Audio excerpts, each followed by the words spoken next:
Novembre 2020, Joe Biden remporte l'élection présidentielle, un résultat dont la légitimité ne fait aucun doute.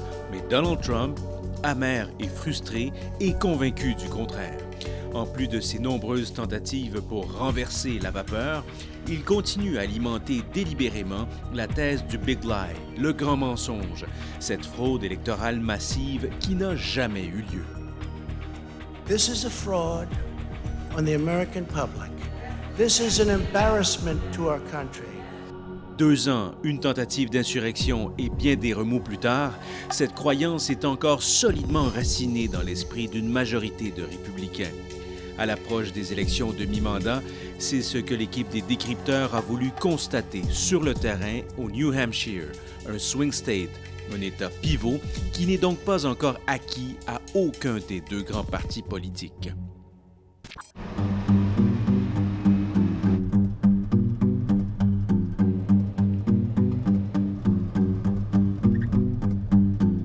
Présentement en route vers le New Hampshire pour couvrir ce qui se passe sur le terrain chez les républicains à 2 semaines des élections du mandat.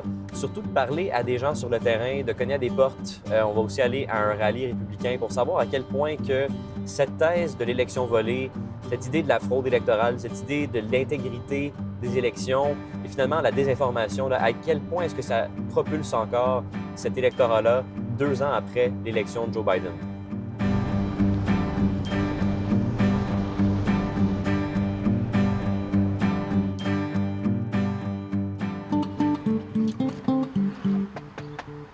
How would you describe your political affiliation?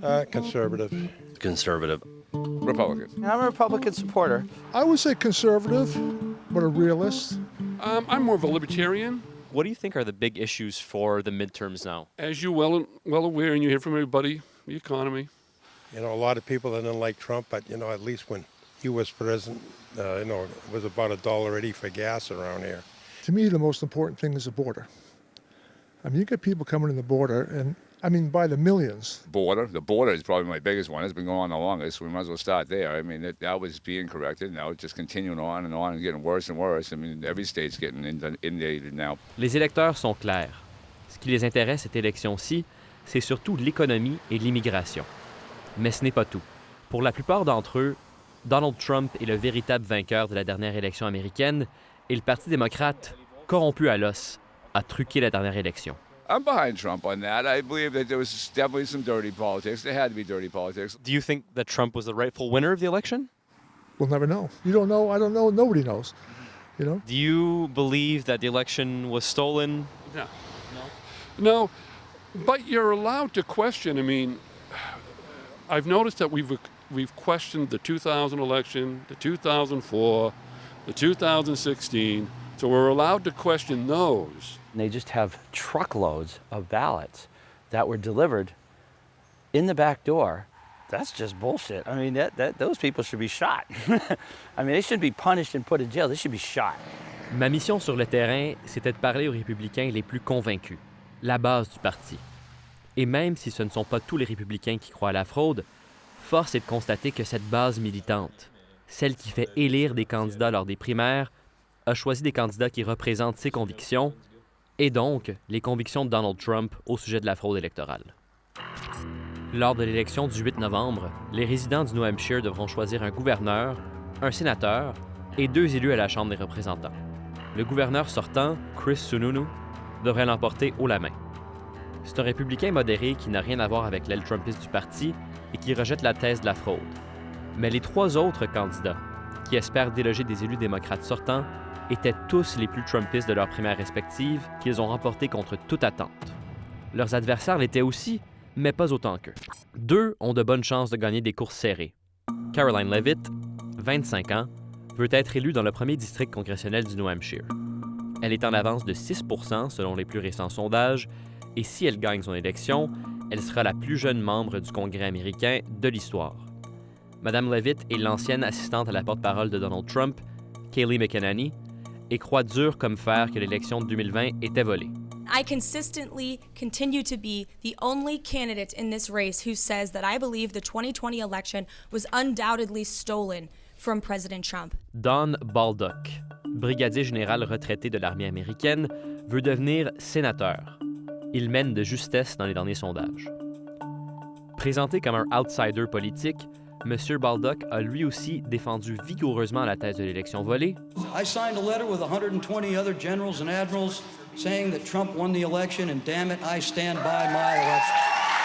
Jusqu'à ce qu'il change d'avis 2 jours après avoir été sélectionné comme candidat. And I've done a lot of research on this and I've spent the past couple of weeks talking to Granite Staters all over the state from every party. And I have come to the conclusion, and I want to be definitive on this. The election was not stolen. Et il a changé d'avis de nouveau quelques semaines plus tard. Maintenant, il est plus trop sûr. Pour comprendre comment la thèse de la fraude électorale a changé le Parti républicain, je me suis entretenu avec Fergus Cullen, président du comité républicain du New Hampshire de 2007 à 2008, qui se décrit comme un républicain traditionnel en exil. The party really did used to agree on things like free markets and free enterprise and free trade, limited government, lower taxes. Those were unifying themes within the Republican Party. But now it's become a cult of personality, and it has reversed itself on long-held positions on the whim of Donald Trump. I find it personally deeply troubling and concerning. There is no significant election fraud at all, but there are people who believe it, and enough of them that it is now a position that people who win Republican primaries take. The idea that no one can win an election legitimately is a real problem these days. So now it's either my team won or it was stolen from us, and there are no other alternatives, like maybe the other side got more votes than your side did. Il est 5h moins 5, on parle là de Manchester, là, qui est vraiment la principale ville du New Hampshire. Pour aller à Seabrook, une petite ville à la frontière du New Hampshire et du Massachusetts, il y a un grand rassemblement républicain là-bas ce soir. C'est vraiment le grand rassemblement annuel des républicains du New Hampshire. Ça fait 50 ans que les gens vont là, à Brown's Lobster Pound. Notre but en allant là, c'est vraiment de voir est-ce que les gens qui sont mobilisés, les partisans républicains sur le terrain, qui ont élu ces candidats-là, là, qui les ont choisis pour les représenter à cette élection-là, est-ce que la fraude électorale, c'est encore un enjeu qui les propulse autant aujourd'hui en vue des élections de mi-mandat? Et c'est peut-être quelque chose qu'on verra ce soir avec tous les militants rassemblés dans un seul et même endroit.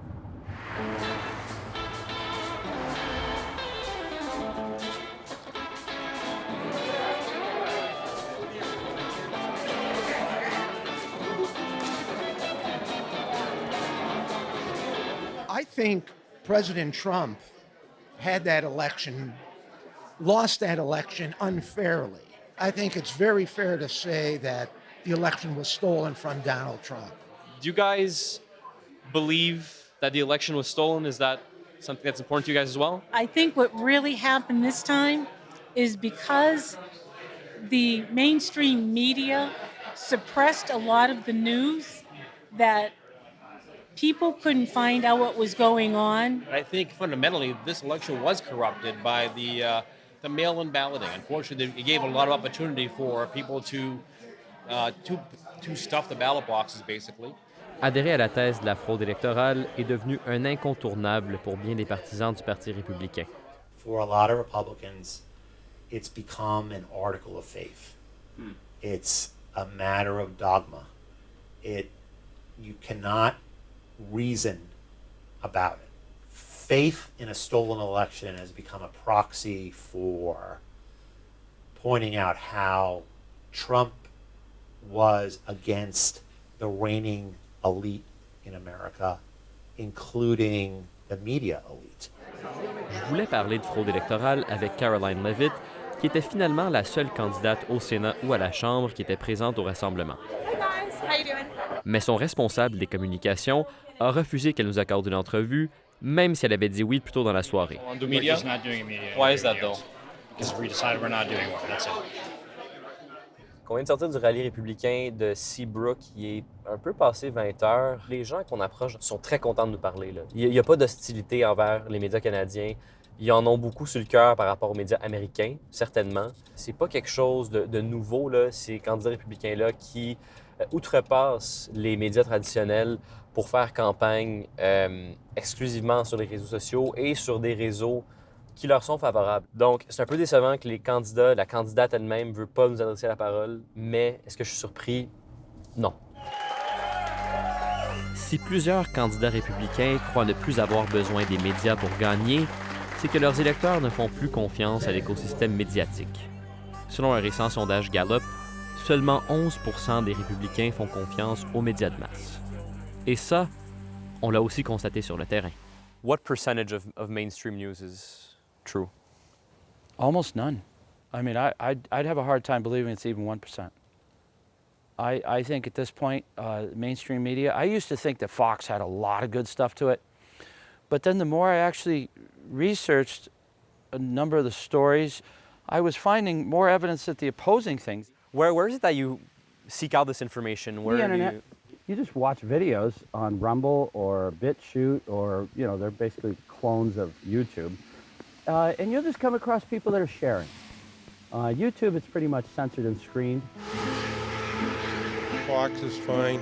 Newsmax is fine. We have plenty of other stations, CBS, NBC, ABC, that are on the liberal tent, and CNN. I don't need them. You know, I see enough of that on regular TV. I want to have a station that represents most of my views. Not all the time, but most of the time.